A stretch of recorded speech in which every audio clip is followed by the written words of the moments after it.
कई बार हमारे दिमाग में बहुत सारी उलझुल बातें आती हैं, फिजूल की बातें आती हैं और इस तरह से आती हैं कि हम जो काम कर रहे होते हैं वो पूरी तरह से ख़राब हो जाता है कि हमें रहना ही इसी संसार में है, यही हमारे साथ के लोग रहेंगे, यही हमारे अड़ोसी पड़ोसी रहेंगे।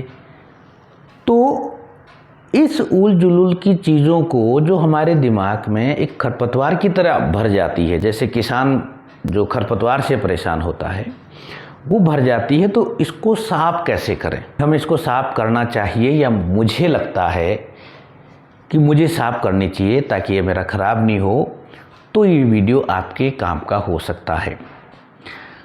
जी हाँ, नमस्कार, मैं doctor Praveen Mohil, NLP master practitioner और पिछले कई सालों से बहुत सारे लोगों के साथ काम करके एक अनुभव के साथ शेयरिंग के साथ लोगों की मदद कर रहा हूँ और उस मदद से फ़ायदा भी हो रहा है। उसमें स्टूडेंट भी शामिल हैं और यहाँ तक कि पेरेंट्स भी शामिल हैं।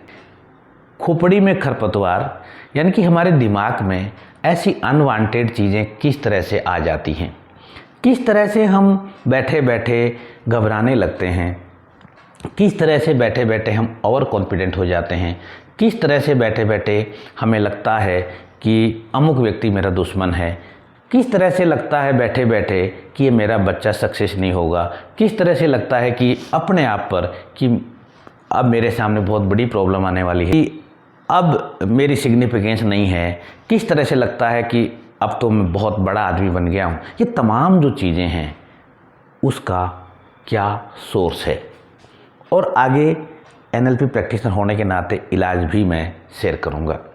मोटे तौर पे 4 सोर्स हैं, यानी कि 4 रास्ते हैं जो वैज्ञानिकों ने प्रमाणित किए हैं। सबसे पहला रास्ता है यूनिवर्सल फैक्ट, यूनिवर्सल ट्रूथ। जैसे कि सूरज से हमें रोशनी मिलती है और इस रोशनी से पेड़ पौधे अपना भोजन बनाते हैं। ये यूनिवर्सल ट्रूथ है कि अंगुली पे चोट लगेगी तो ब्लड आएगा, अंगुली पे अगर ब्लेड लगेगी तो ये कटेगा तो खून आएगा। ये यूनिवर्सल ट्रूथ है, ये सच है।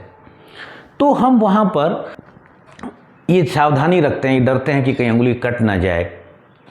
बिल्कुल इस तरह से ऐसे और भी बहुत सारे हैं जो आप जानते हैं। साइंटिफिक फैक्ट नंबर 2 पे आते हैं। कोई बीमारी है XYZ, उसका एक साइंटिफिक फैक्ट ये है कि वो बीमारी, वो संक्रमण होगा तो ये लक्षण आएंगे। अब यहाँ पर 2 तरह के फैक्ट आते हैं। एक ये आता है कि उस बीमारी से कुछ लोगों की डेथ हो जाती है, ये एक साइंटिफिक फैक्ट है। बट हमें क्या चाहिए? हमें वो चाहिए कि इस बीमारी का इलाज भी है। बीमारी से डेथ भी होती है तो उस बीमारी का इलाज भी होता है, दोनों चीज़ें हमारे साथ चलती हैं। तो इस तरह के जो साइंटिफिक फैक्ट जो हैं वो हमें लेने हैं। जैसे ही हमने लिया कि अमुक उस व्यक्ति के साथ ये हो गया, वो आदमी उस मोहल्ले में वो एक्सपायर हो गया, उस मोहल्ले में ये एक्सपायर हो गया, उस स्टूडेंट ने वहाँ से MSc करी थी, उसने वहाँ से MA किया था, उसने यहाँ से नेट किया था, फिर भी देखो उसका ये नहीं हुआ, उसका ये नहीं हुआ। ये फैक्ट हैं, ये सच है, बट वो ज़रूरी नहीं कि उसमें आप हो। ये भी अब कहते हैं कि उस बैच में, उस स्कूल के बैच में हम 25 लोग थे, 25 ऐसे एग्जाम्पल जनरली पेरेंट्स दे दिया करते हैं, चाहे अनचाहे दोनों ही अवस्था में। तो उसी स्कूल में सपोज करो बच्चा पढ़ रहा है या कोई और पढ़ रहा है, तो माना कि ये फैक्ट है आपका कि उसमें 25 में से कोई कामयाब नहीं हुआ जिसको आप कह रहे हैं, ये आपका फैक्ट है। बट क्या ज़रूरी है कि इसमें ये बच्चा भी नहीं होगा? यानी कि रिलेवेंट क्या है और नॉन रिलेवेंट क्या है? नॉन रिलेवेंट चीज़ों को हमें छोड़ना ही होता है। जैसे एक और मैं लूँ कि दुनिया में किस पे रिसर्च हो रही है और वो रिसर्च मेरे काम की ही नहीं है, तो नॉन रिलेवेंट है। तो कहने का मतलब है कि जो नॉन रिलेवेंट चीज़ें हमारी हैं वो हमारी परेशानी का बड़ा कारण बनती है। रिलेवेंट चीज़ें कभी परेशानी का कारण नहीं बनती। अब तीसरा रास्ता जो है, तीसरा रास्ता ये आता है generalize random opinion. Generalize random opinion को ऐसा कहते हैं कि हम एक बार किसी बाज़ार में गए और हमारी पॉकेटमारी हो गई, किसी ने हमारे पर्स से पैसे निकाल लिए। 6 महीने बाद फिर गए, निकाल लिए, फिर गए, निकाल लिए। 3 बार अगर हो गई तो हम एक ओपिनियन बना लेते हैं उस बाज़ार के प्रति, उस बाज़ार में चोर ही चोर रहते हैं, जबकि उस बाज़ार में सारे लोग चोर नहीं हैं।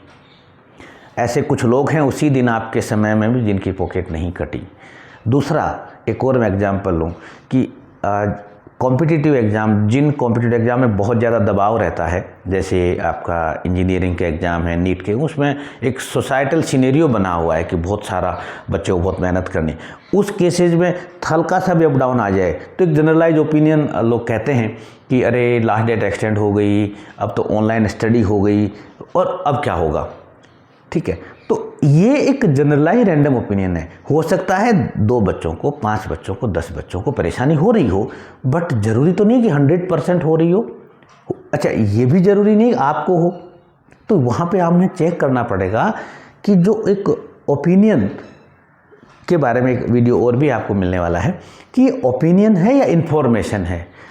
इन्फॉर्मेशन पे तो भरोसा किया जा सकता है, बट ओपिनियन पे भरोसा नहीं किया जा सकता। और कई बार रिजेम्बलेंस भी हो जाती है, अच्छा उस दिन वो वहाँ पे इस तरह से खड़ा था, इस तरह से खड़ी थी, इस तरह से ये था, लाइक दैट। यानी कि जनरलाइज रैंडम ओपिनियन है, उसको हमें सावधान रहने की ज़रूरत है। चौथी जो है वो है प्री सपोजिशंस। उसमें अपने एक विचार आते हैं। मेरे माइंड में एक विचार आया कि पढ़ने से पहले मैं 1 कप चाय ले लूँगा तो मेरी पढ़ाई अच्छी होगी, और मैंने एक बार चाय पी, अच्छी हुई पढ़ाई, फिर हुई, अच्छी हुई, ये मेरा प्री सपोजिशन बन गया। यानी कि मेरा चाय के बाद मेरा मूड अच्छा हो जाएगा।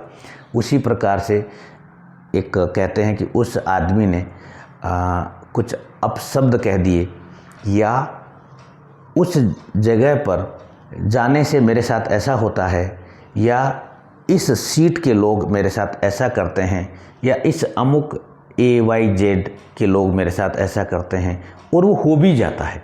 यहाँ पे बड़ी बात क्या है, आपने सोचा और वो हो भी गया, तो वो आपके माइंड में पूरी तरह से बड़ा पेड़ बना लेती हैं और उनको उखाड़ना काफ़ी मुश्किल होता है।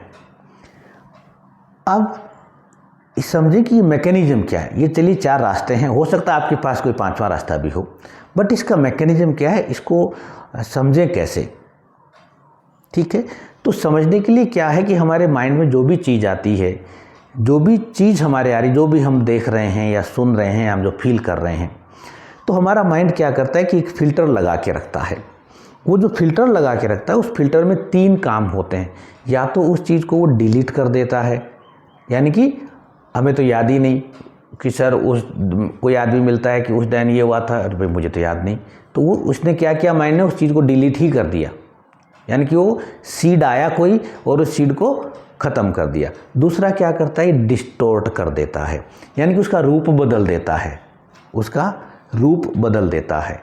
जैसे कि चाय पीने से पढ़ाई अच्छी हो जाती है, या चाय पीने से एनर्जी आ जाती है, या मौसम चेंज होते ही जुकाम हो जाता है, या वो शहर मेरे लिए शुभ नहीं है, वो इंसान मेरे लिए शुभ नहीं है। तो ये जनरलाइज हो गई, ठीक है, यानी कि ये डिस्टोर्ट हो गया हमारा। ठीक है, और तीसरा कि जनरलाइज है। अच्छा, उस जनरलाइज का मतलब है कि एक इसको ब्रॉड स्पेक्ट्रम में लागू कर देना। हमारे दादाजी ने साइंस नहीं पढ़ी, हमारे पिताजी ने भी नहीं पढ़ी, तो हम भी नहीं पढ़ पाएंगे, हमारे बच्चे भी नहीं पढ़ पाएंगे, ऐसा। तो ये जनरलाइज कर दिया हमने। उस एक पर्टिकुलर हमारे दादाजी के टाइम में उपस्थित नहीं था, ये सुविधाएं नहीं थी, वो इसलिए नहीं पढ़ पाए। वो साइंस क्या हो सकता है पढ़ भी नहीं पाए हों, और पढ़ भी नहीं पाए। बट आज तो ऐसा ज़रूरी नहीं है। तो बट ये जनरलाइज बन गया और हम कभी ध्यान कम दे पाते हैं। अब ये जो तीनों चीज़ें हैं, ये जो तीनों फिल्टर हैं, तीनों एक साथ काम कर सकते हैं, 2 एक कर सकते हैं, एक कर सकता है, कैसे भी। तीनों फिल्टर के बाद जो एक रिजल्ट निकल के आता है, निचोड़ निकल के आता है। जैसे चाय में आप अदरक और काली मिर्च और सारा मसाला, चाय पत्ती और दूध डाल के फिर एक फ़िल्टर होके आता है, कप में चाय जो आती है, उसका रिजल्ट क्या है, रिजल्ट आता है, एक स्टेट बनती है, जिसको एक स्टेट कहते हैं, एक अवस्था बनती है। और स्टेट हमेशा एक काम करती है। स्टेट का मतलब मैं थोड़ा सा विस्तार से बता दूं। स्टेट होता है कि एक स्टेट ऐसी है कि हम एक्टिव हैं, और इसकी उल्टी स्टेट है कि हम आलसी हैं। एक स्टेट है कि हम हेल्दी हैं, उसकी दूसरी स्टेट है कि हम बीमार हैं। ठीक है, यानी कि एक स्टेट को हम बोलते हैं रिसोर्सफुल स्टेट, जिसमें हम हेल्दी हैं, जिसमें हम एक्टिव हैं, ये हो गई रिसोर्सफुल स्टेट। दूसरी होती है अनरिसोर्सफुल स्टेट, यानी कि मैं बीमार हूँ, मैं ये काम नहीं कर सकता, या मैं थका हुआ हूँ, ये अनरिसोर्सफुल स्टेट। दोनों में से एक स्टेट होगी। और ये स्टेट क्या करती है, ये स्टेट हमेशा एक्शन लेती है। जैसे ये स्टेट बनी, ये एक्शन में जाएगी, इमीडिएट एक्शन लेगी। है तो वो रिसोर्स पे काम करना शुरू कर देगी, और अनरिसोर्सफुल है तो वो रिसोर्सेज पे काम नहीं करेगी। और ऊपर से जो चीज़ें जो आ रही हैं, जो 4 सोर्सेज तो हैं, वो जो डिलीटेड और डिस्टोर्टेड और जनरलाइज ओपिनियन है, उस पर काम करना शुरू कर देगी। तो एक्शन होगा। एक्शन दोनों ही अवस्था में हो रहा है, एक में एक्शन रिसोर्सफुल हो रहा है, एक पॉजिटिव हो रहा है, एक दूसरे में निगेटिव हो रहा है।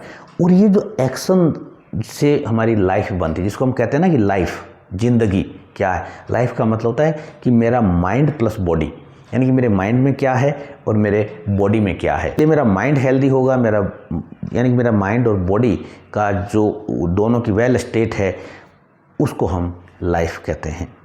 अब सवाल है कि इसको रोकें कैसे।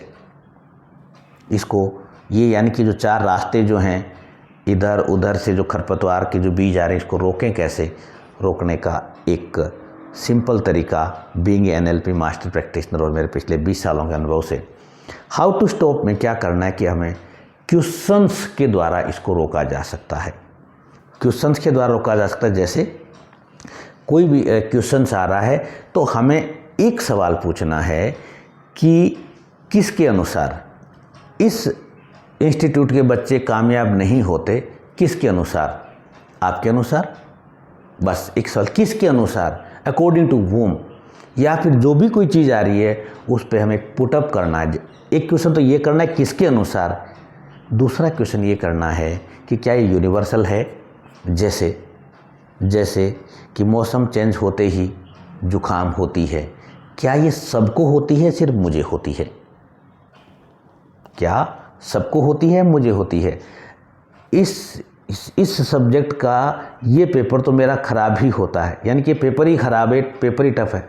नहीं, ये क्या आपके लिए टफ़ है या सबके लिए टफ़ है? सबका मतलब आपके 2-3 दोस्त की बात नहीं होगी, सबका मतलब जितने भी आपके साथी जो लोग हैं जो इस कोर्स में या इस फील्ड में पढ़ रहे हैं, उनके लिए। कोरोना की स्थिति में तो मार्केट चलता ही नहीं, पूछिए ऑनलाइन वालों से। तो यानी कि किसका नहीं चलता, ये सवाल है। तो विथ क्वेश्चन हम लोग इसको कर सकते हैं, और 2 या 3 दिन तक आप सवाल करेंगे तो आपका माइंड ऑटोमेटिकली उस खरपतवार को हटाने लगेगा, और आप एक अच्छी सेहत भरी ज़िंदगी, अच्छी एक रिसोर्सफुल लाइफ को एंजॉय करेंगे। अगर उसके बाद भी अगर कोई चीज़ आती है या आप कोई डिस्कस करना चाहते हैं, तो आप मुझे मेल कर सकते हैं या कमेंट बॉक्स में अपना सवाल लिख सकते हैं। मैं वीडियो के माध्यम से या किसी अन्य माध्यम से आपके आंसर देने की कोशिश करूंगा। हाँ, अगर आपको वीडियो अच्छा लगा हो तो प्लीज़ लाइक कर दें, शेयर कर दें, और मैं ऐसे ही वीडियो बनाता रहता हूँ, समय पे आपको नोटिफिकेशन मिल जाए, इसके लिए आप मेरे चैनल को सब्सक्राइब भी कर लें। Thank you.